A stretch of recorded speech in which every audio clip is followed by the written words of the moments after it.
All right. Well, Kenny, welcome to Human Side Up. This is technically our podcast because you and I get the privilege of working together and spending time on CLARA. And this has been such an adventure, and I'm really, really excited to have this conversation with you. So thank you for making time, even though it's early. You are welcome to pause for coffee if we need to get more. But I'm excited to chat with you. So thanks for making the time. No, thanks for having me.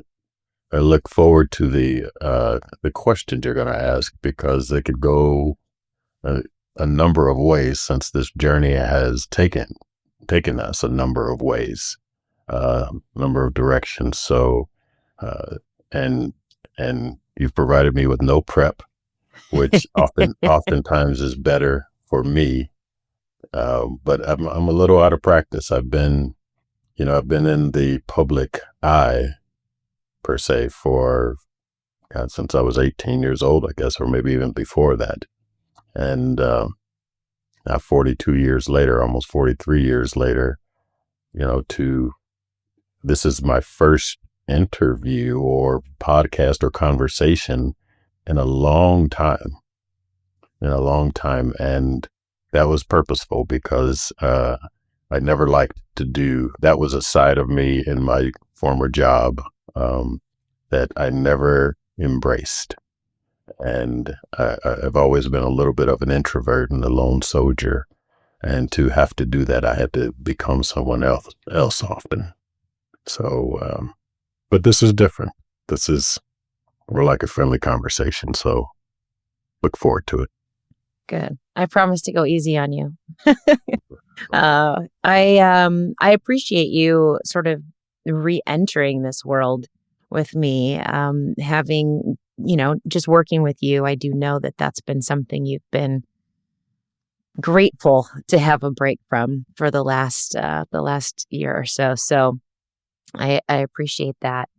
We are going to talk a little bit about your career, and I think one of the things that I have seen, not only in my conversations with others, but firsthand, is, you are an incredible leader. And it's been a privilege for me to be able to watch and learn and benefit from your years of experience. So those are some of the things I want to talk about with you today, in addition to, what an incredible life journey that you've had. And your passion has come, not only do you have it, but you come from such a passionate family of people who care about things and who are sort of, get shit done kind of people. And I really appreciate that about you. So I'm excited to dig into some of those things. But before we do, we have a question that we ask everyone on the podcast. And I would like to start there, if you don't mind. And that question is, if there were one or two things, two words that you would describe yourself as, that we might not see on a CV or resume, what would they be, and how have you come to embrace them about yourself as true? Well, as I try to get you back on screen again, I lost you. One or two things on a resume that you may not see. Well, that's one of the things that we have aspired to in creating what we've created, is to tap into that for people, right? And to draw that out so that you see the complete person and what they have to offer. I have not. It's interesting that you asked that question out of the gate, because I have not thought about that with regards to myself. What are those things on the peripheral that one brings to the table? I think, I've been around a lot of smart people. I've made it a point to hire people that I thought were smarter than me. And, oftentimes I found myself maybe not the smartest person in the room, but the most logical.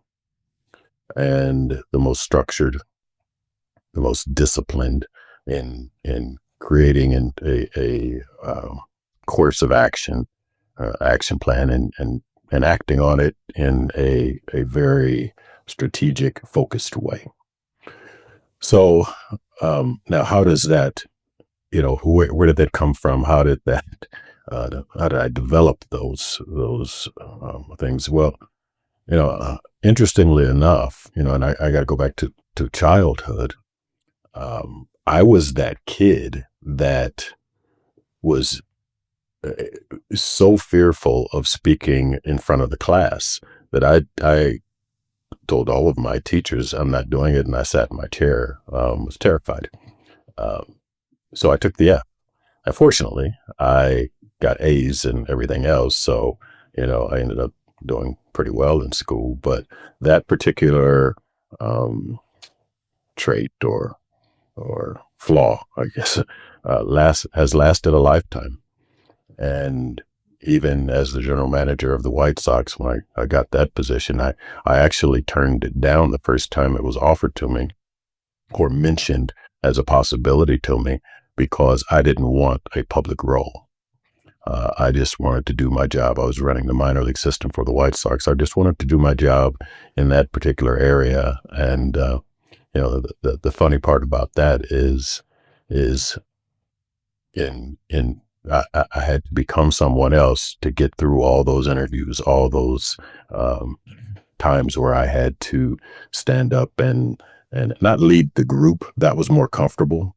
Lead my coaches, my managers, the players. That was my environment.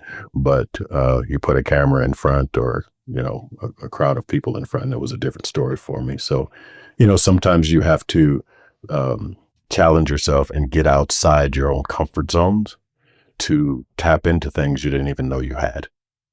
And I think that a lot of people that we are now encountering really haven't thought about the other things they bring to the table. Let's take, for instance, the person that didn't go to college but started their own business, and for whatever reason they're now back in the marketplace.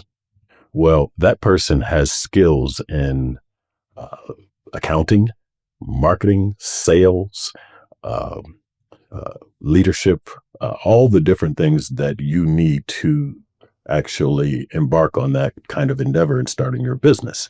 So where do they get credit for that? Where do you account for that in the traditional resume?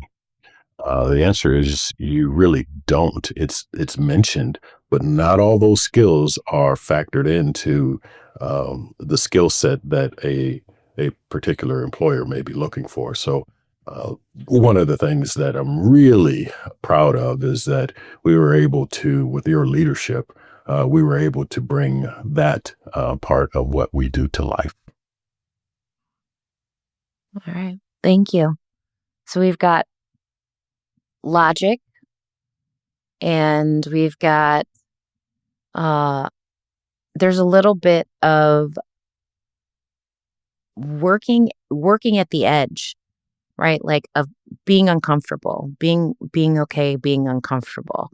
Um and I actually You're not going to achieve anything great in life if you don't put yourself into an uncomfortable situation and get that's it. through it, push through it, and That's come out right. on the other side. And sometimes you need to fall on your ass to understand. And that was for a long time.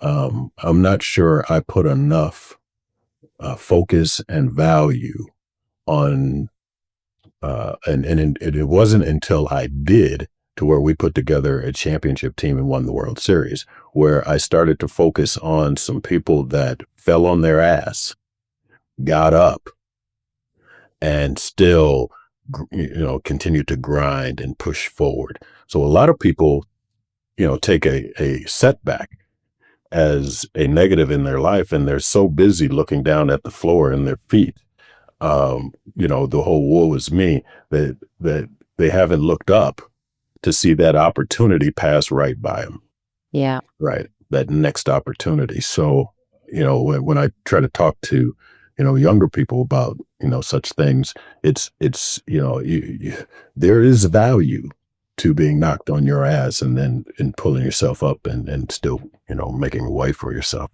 And I lost your, Absolutely. am I still here? I lost You're your still here. camera. Okay, I hear you, but I lost You your, can't see me.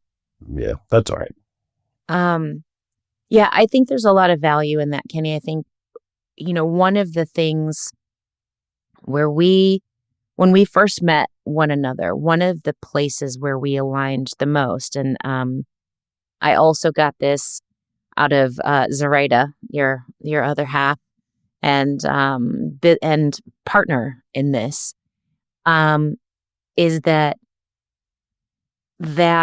opportunity and just keep trying, like just keep going, right? Like it might not be perfect and it might not be exactly what you were expecting, but as you keep moving forward, right? And sometimes forward looks like sideways, or it might even feel like it's backwards, right?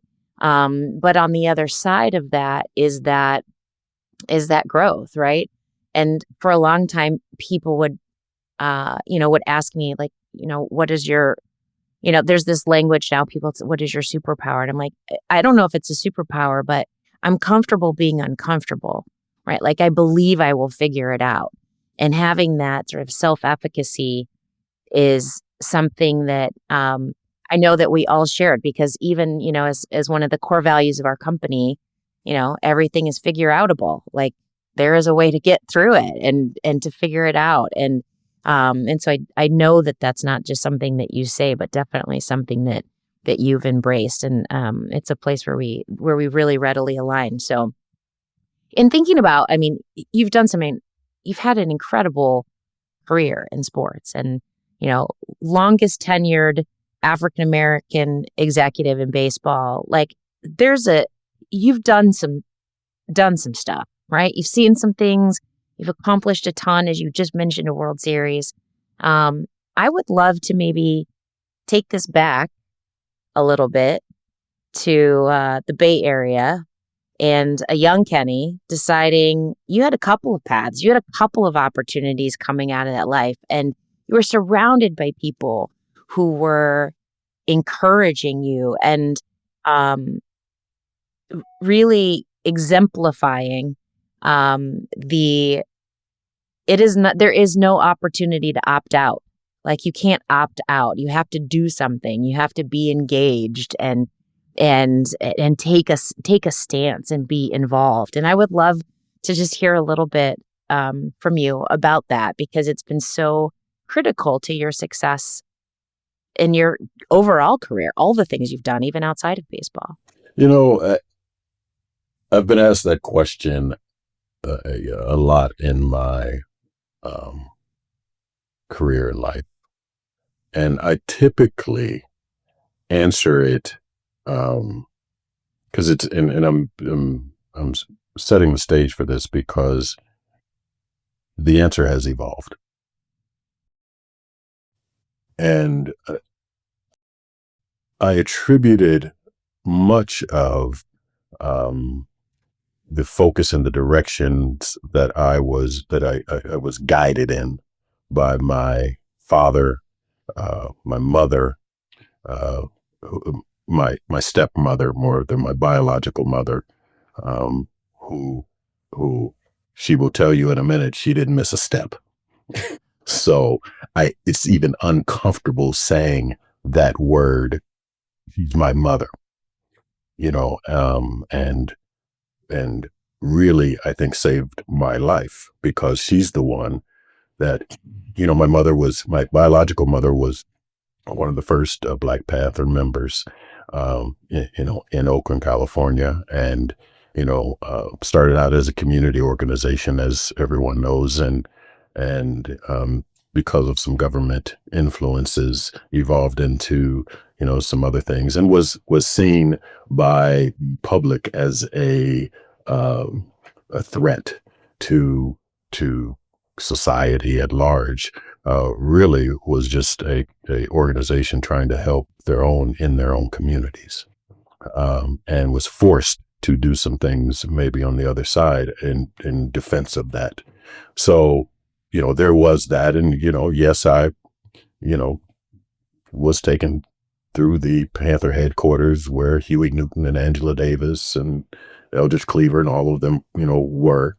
But shortly after that, in my early childhood, my my stepmother told my father, if you don't, because of some other things that were going on in the household, if you don't go get your son, you're not the man I thought you were.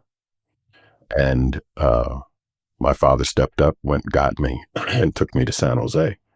Well, he was running track with a group called Speed City in San Jose, at San Jose State right there. And that included John Carlos and Tommy Smith and Kurt Clayton, all the Olympians. And uh, the fast forward to the 1968 Olympics, you may recognize those names as John and Tommy stood on the podium and raised their black gloves and fists in protest of and a sign of unity for the black community. Well, they were blackballed, couldn't get jobs on the other side of that, and it really is people now, they are revered for taking that stance, but so many years went by where they struggled in life because of that, and family because of that stance. Well, those discussions on equity and fairness and all the things that we're now trying to fight for and that are at issue with this movement to delegitimize DEI efforts across the country, purposefully do that, purposefully say, we don't want equity. We don't want fairness. We don't want diversity in our workplace. What I hear is, so you want a biased system.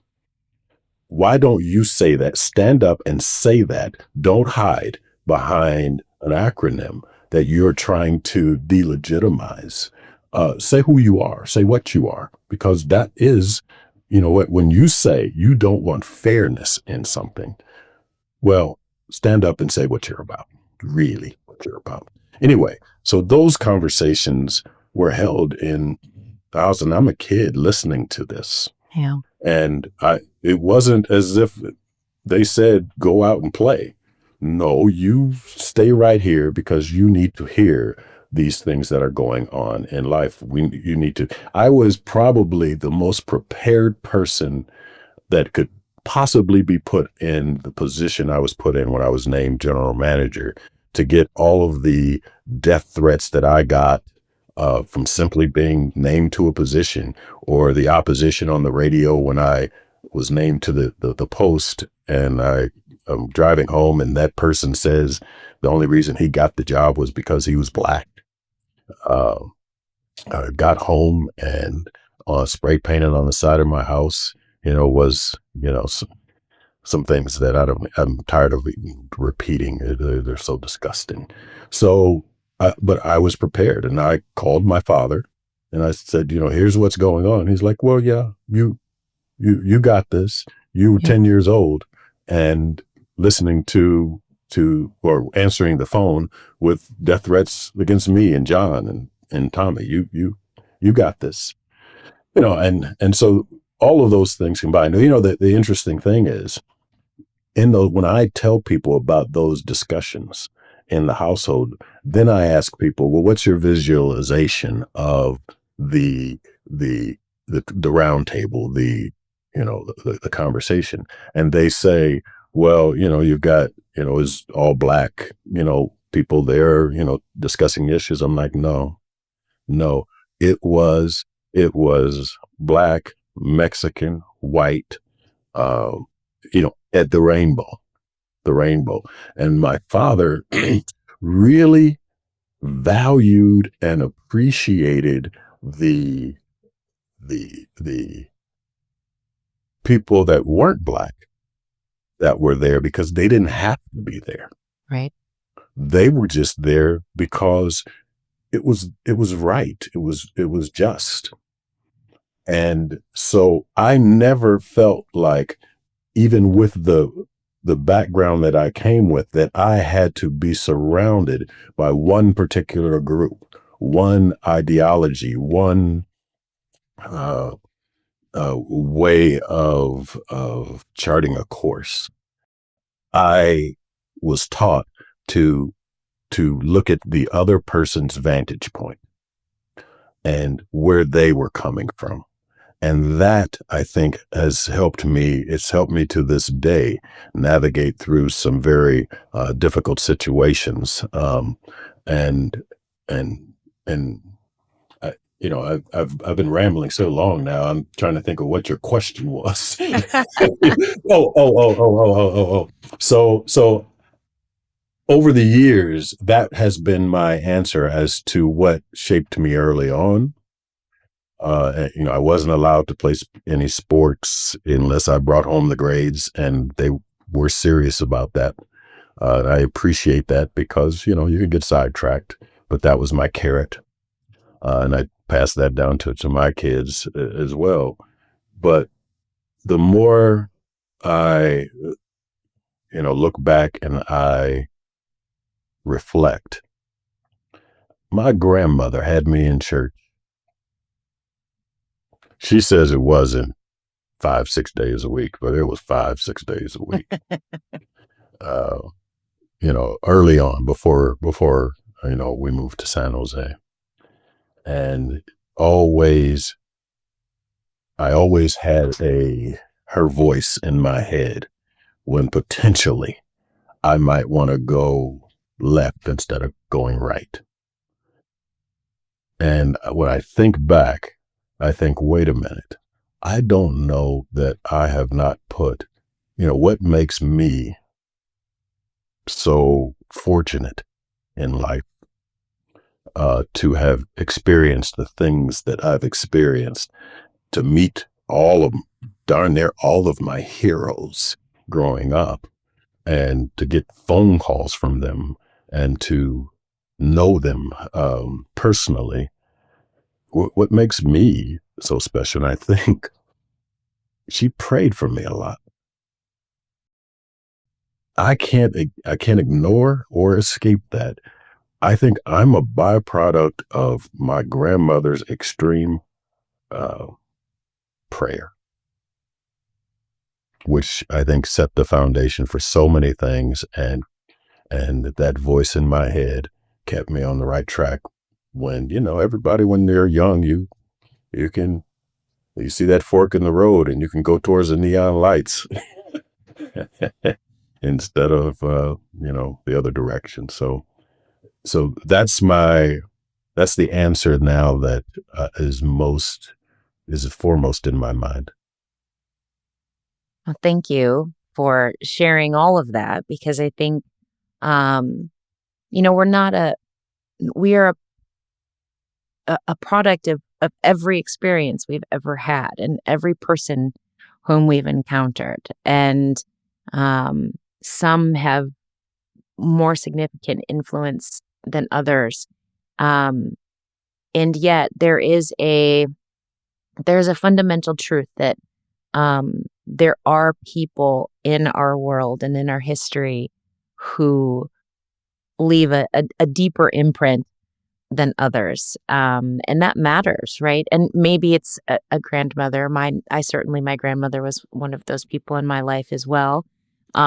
Maybe it is a parent. Maybe it is the absence of one of those people, right? Or the legacy that they left with the people who came before you, right? That certainly leaves an imprint as well. So I really appreciate you sharing that.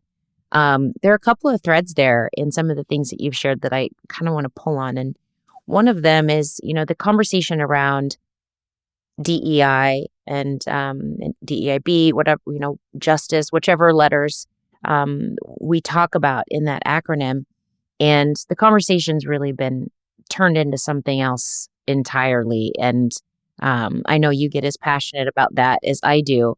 So there are a couple of threads there that I want to pull on. One being, you were talking about diversity, equity, inclusion, and belonging, right? And DEI, B or J, justice, or a lot of people using a lot of letters. But the reality is that I heard someone say the other day, and this really, really resonated with me. You and I have talked a lot about the conversation being turned into something that it just isn't, right? And that being so incredibly frustrating for the last few years outside of where things sit now. But what was interesting is this person said, if we just stop using it as an acronym and we start talking about diversity, equity, inclusion, belonging, justice, whatever those words are, and we have a conversation about those actual things,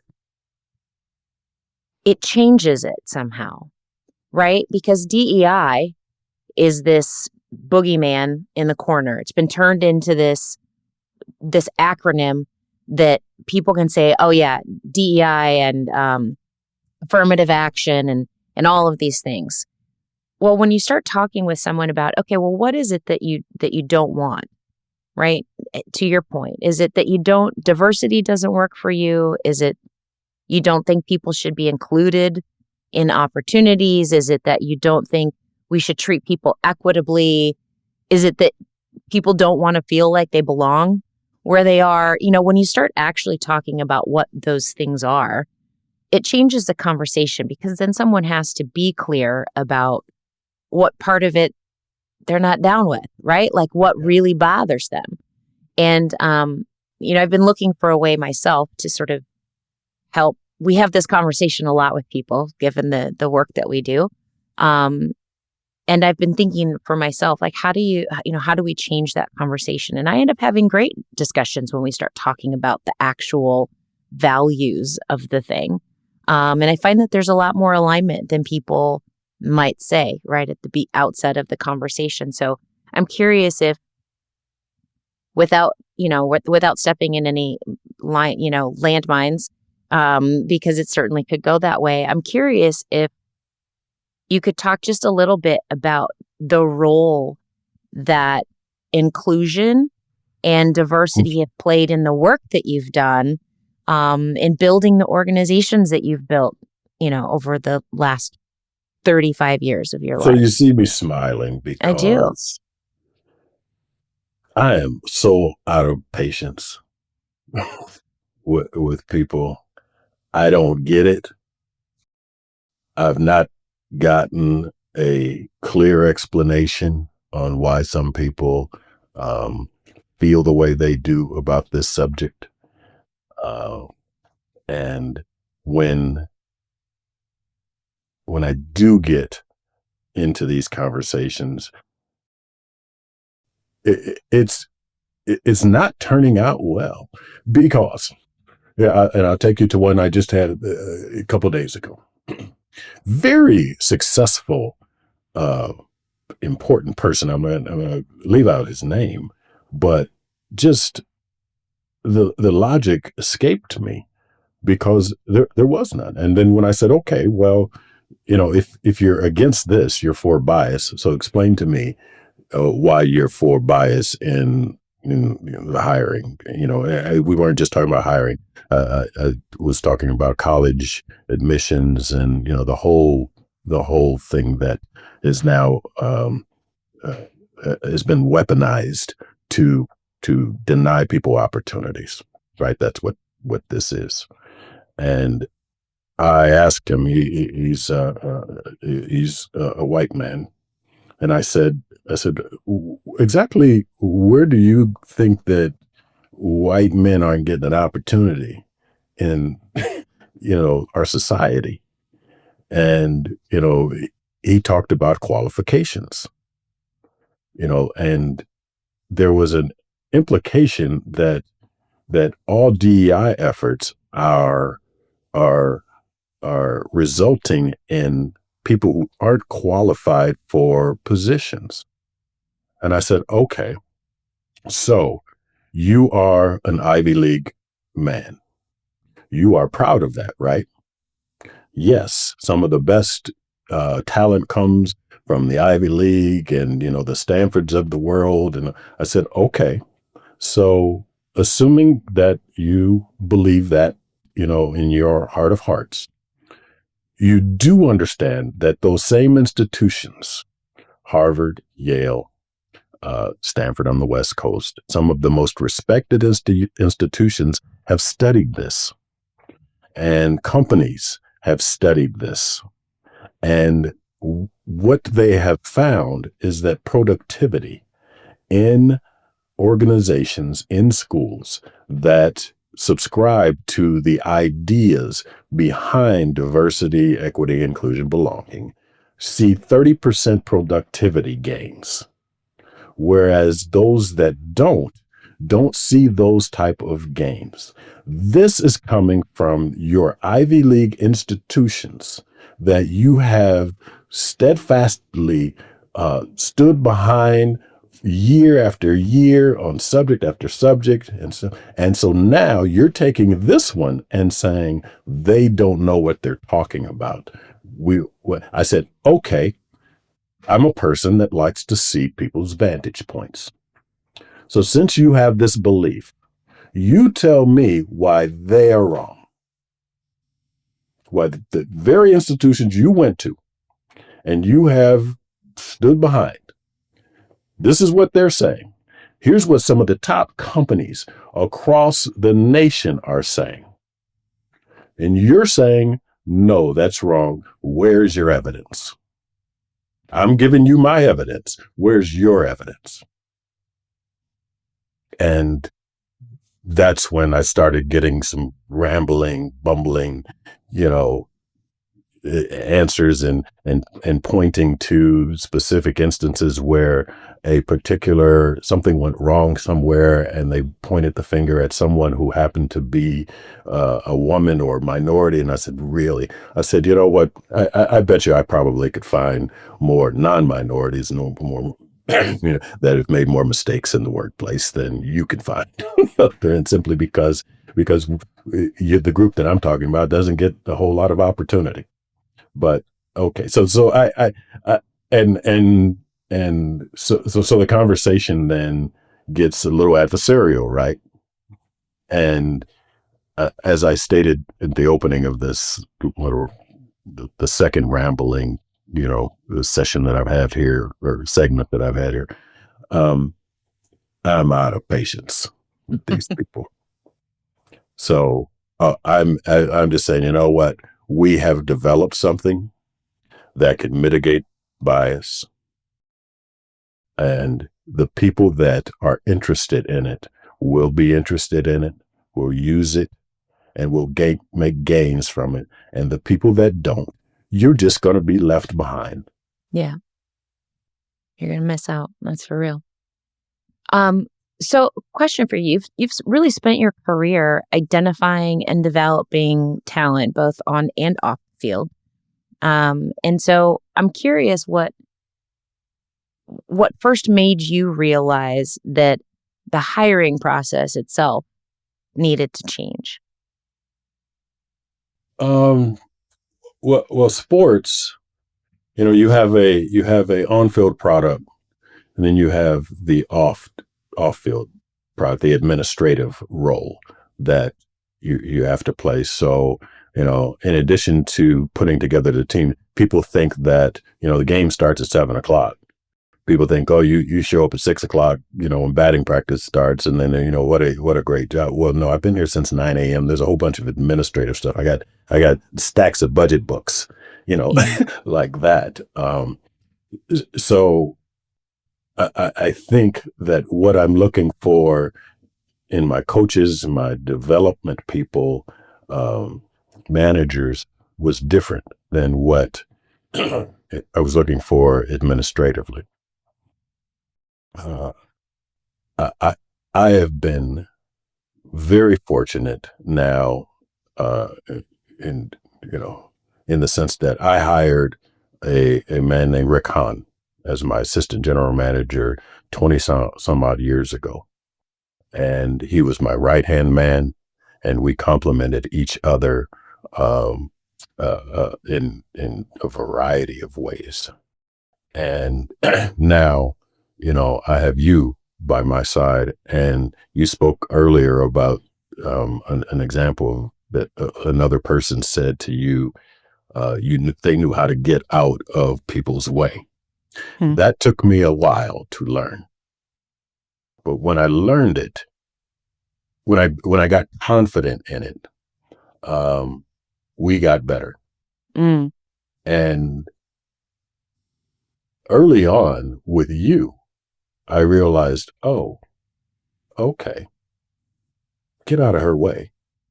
She knows how to drive this train. Get out of her way and give her the peripheral support that she may need with the overall vision, with the overall direction.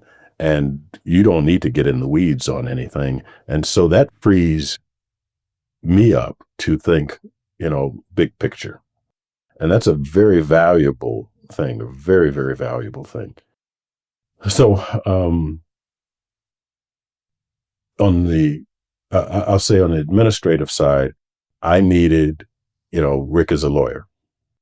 I needed that type of structure. I needed that type of detail, and that way of thinking that you're trained in that profession. And he was an agent before, he came over to the baseball operations side.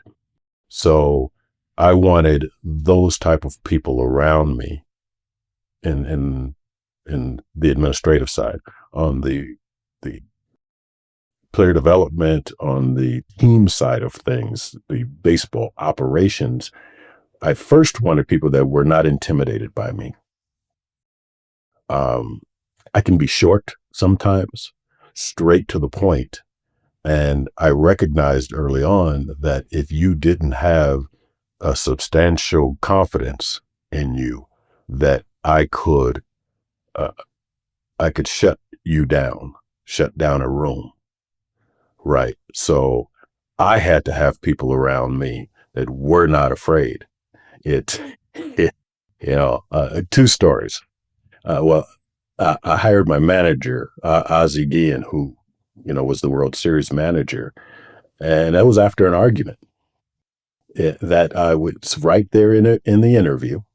I played with him, so I knew who he was. I knew what he knew. I knew the detail. I knew the aggression he would have. I knew the discipline he would have. And I wanted and needed those things. But I didn't know if he was going to be someone that would be just, would acquiesce to every whim I wanted. I needed somebody to say, no, you're wrong. I don't want to do it that way. This is the way I think we should do it. Right. And so the first question I asked him during the interview was, I said, let me tell you something. I played with you. You got a hell of a convincing to do to get me to hire you to be the Chicago White Sox manager. Why should I hire you? And he went off. You know me, you da da da da da. You know what I bring to the table. What'd you bring me up here for if you weren't going to hear me out? Blah, blah, blah. I mean, we're in the back of a restaurant. It was a private area, but I'm coming right back at you when you start yelling at me. I don't like that. So we're in the back, and people are, dining. It's over lunch, and we walk out after we're done, and they're like, what the hell happened back there? And they knew both of us, obviously. But before the interview was over, he was my manager, because I knew if he could stand up there and do that to me, there was not a player, a staff member, or anyone that was going to get away with anything. Now, there's something. So I'm going to interject just for a second, because there is something about that pushing back that's important. But as a leader, you only get that when it's safe to do Yeah. that, right? Like you only get it when the other person on the other side knows I can disagree. I can have an opinion and we're going to move through it on the other side and it's going to be okay and safe to do that. And that's a gift too. So how in your relationship with him, you had played with him before, but like it may be not him, maybe other instances. I'm curious how you went about cultivating that, to use the term that people are using now, psychological safety for your team to feel like they could say to you, Kenny, hard no. Like, that's ridiculous. We need to think through this differently and not feel like there were going to be those repercussions. Yeah. Well, second story. This is when we had spring training in Tucson, Arizona. One of our coaches was friends with Ron Howard, the director. And so Ron Howard and Tom Hanks, they were in the middle of filming the Da Vinci Code. Oh, sure. So he came to me and said, hey, Ron and Tom want to come out this spring training. Hey, can they come in the clubhouse and everything? I was like, oh, absolutely. They can put on a uniform if they want and come out and shag some balls, fine. Matter of fact, invite them to the morning meeting. So they came into our morning meeting, and I forget what the issue was, but we went at it in that morning meeting, and it was F-bombs from firing all over the room. I loved it. So Ron and Tom pull me aside after the meeting and say, is it always like this? you guys are okay, right? You're okay. And I was like, what are you talking about? He's like, well, we've never been in a meeting like that. And you guys are okay? I said, yeah, watch the rest of the day. We're going out back right now and we'll be laughing and joking about it and and making fun of people. They will be making fun of me. My coaches were, you waited for an opportunity to be able to jab somebody. And it wasn't uncommon if I addressed the team, for instance, a couple of my coaches will pull me aside after and say, okay, well, Kenny gave a Stanford speech today.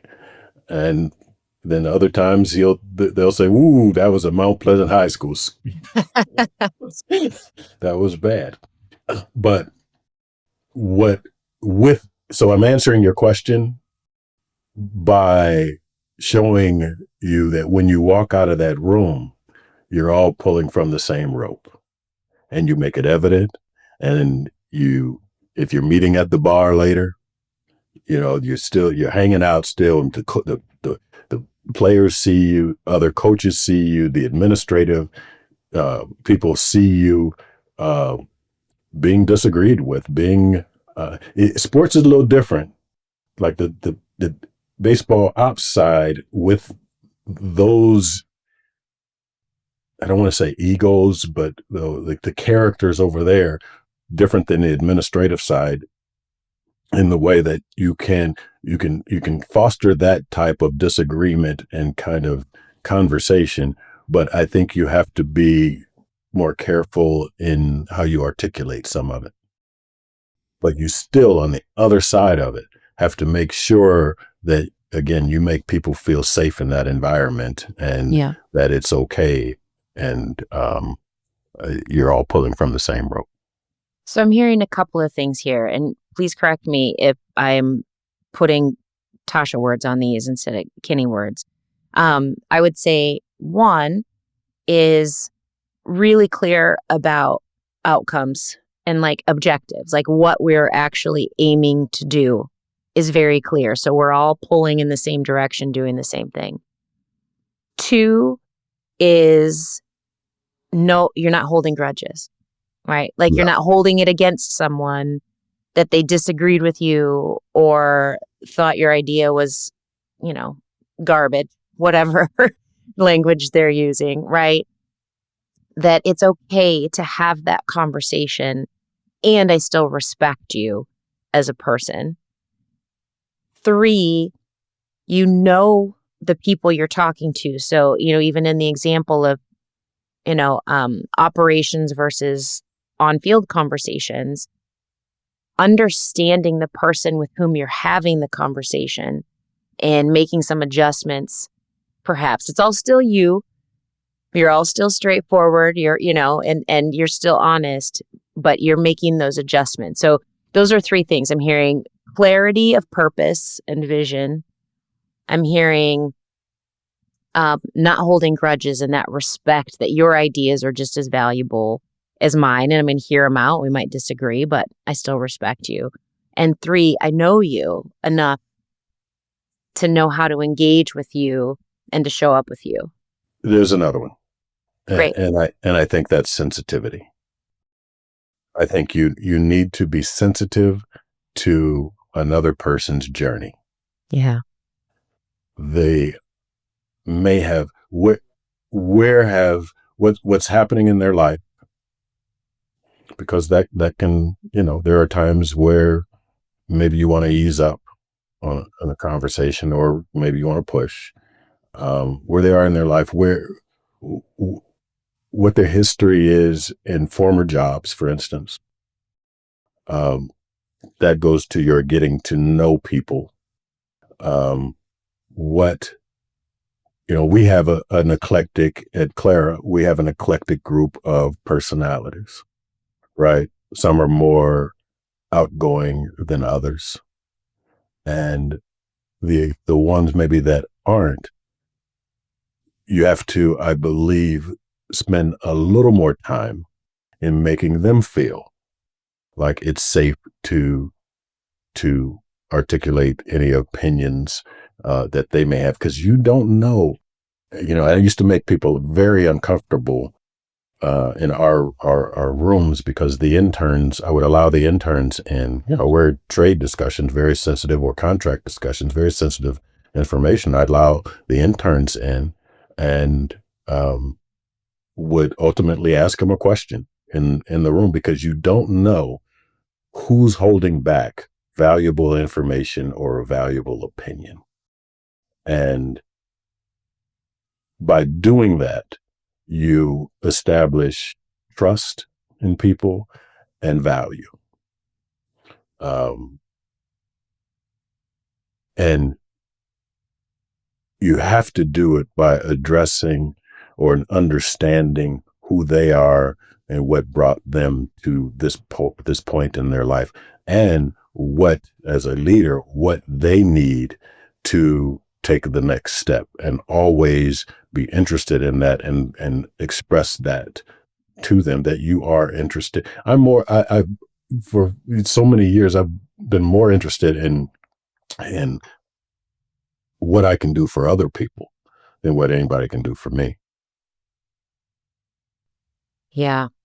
And that's such a critical and important thing that I think some people at a young age are more intuitive about that than others. So I don't want to discount it entirely, but I do think that it is, when we're younger or earlier in our career, perhaps is a better way of saying it. It's not so much about age, it's about more experience, I think, and confidence.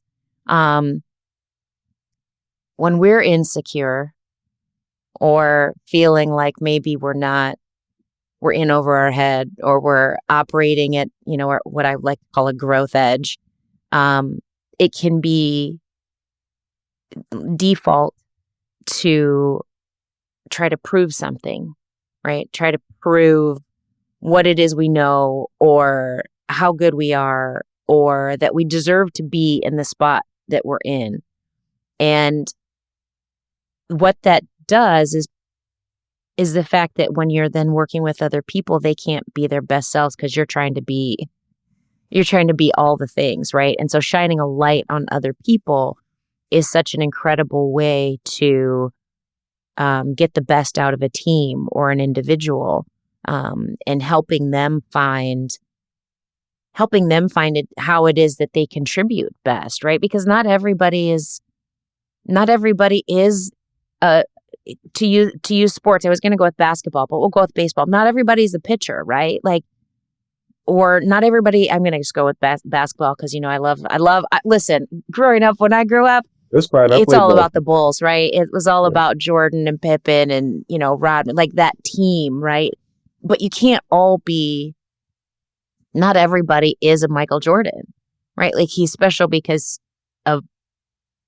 he's special because he's different, right? But he can't be him if Rodman's not being Rodman and Pippen's not being Pippen and Steve Kerr's not being Steve, like you have to build that team, right? But helping people and valuing, to the point of our earlier conversation around what is unique that everybody brings or the experience that they've had. This is actually something you've said now several times in our conversation, respecting where someone has been and what they bring and valuing that, right? As, okay, how do we use that skill and ability and build you up in your strengths to help you work with the team to move in the direction that we've set, right? Like how can whether it's that you're a particularly shy person or whether it's that you are particularly analytical or you're really funny, okay? Like how do we leverage those things best in this environment with this group of humans that you feel good, you show up as your best self, and that gets us further down the road. That is why companies who value things like diverse experience and diverse professional and lived experience, why when they value different types of education, why they get more out of their teams, why they're getting that extra 30%. It's because everyone gets to bring their best while moving towards the same shared outcome, right? And I think everything you've been talking about, for me, it's all kind of coming together in this thought of like finding those nuggets, identifying what those things are, and then nurturing that. It's hard to gauge how successful you can be in that area as a leader. It's hard, and I really didn't know. I hoped that I was, I was giving of myself to the people that worked under me, worked with me. But it wasn't until my father passed away and I flew out to San Jose. It was a long stretch that I was out there for about 6 weeks, actually. But when he passed away and at his funeral, at the end of the funeral, I turned around and everybody, well, not everyone, but a large part of the people that I worked with in the front office had flown out there for the day. Just for that. And when I said, hey, come by the house after, I'm like, no, we have a flight back. I said, you guys flew out here this morning and you're flying back this afternoon. Are you kidding me? You said, yeah, we wanted to be here to support you. And I thought, and I'm getting chills right now, even thinking about that. I got a lot of awards given, over the years that say this or that and stuff, but there is an award on my shelf for that. But in my heart, there's no greater, there's nothing greater that anyone can give me outside of my family than that. And that's when that's when I knew, oh, I must have done something right. That's a perfect place to land this. Because it is about business outcomes, of course. But more importantly, it's about the humans that you're taking the journey with, right? And those relationships that that impact those outcomes so significantly. So, well, I've appreciated this conversation as I always appreciate our conversations. Is there anything, there's a lot more that I could ask you that I haven't, but is there anything that I should have asked today that I didn't, or Well, something that you want to leave us with? I think it's important to note that we're both here and we both have an opportunity to help people, help the organizations and the companies that we're partnering with, and help the individuals be seen. But at one point in time, I had this idea and discussed it with my wife, and that was during a lockout. Baseball was shut down at that time. And so I've got old documents here of things that I was trying to put together and everything, and we were called back to work suddenly. And this would have died unless Zoraida, my wife, she looked at me and she said, "Don't worry, I got you. I got this." And she went to work with two people, Lonnie Murray and Karen Nightingale. And they spent a lot of time on this, hours upon hours upon hours, while I, was busy back at work. And it wasn't, it was a few months where, I was kind of absent, and then could re-engage before we met you.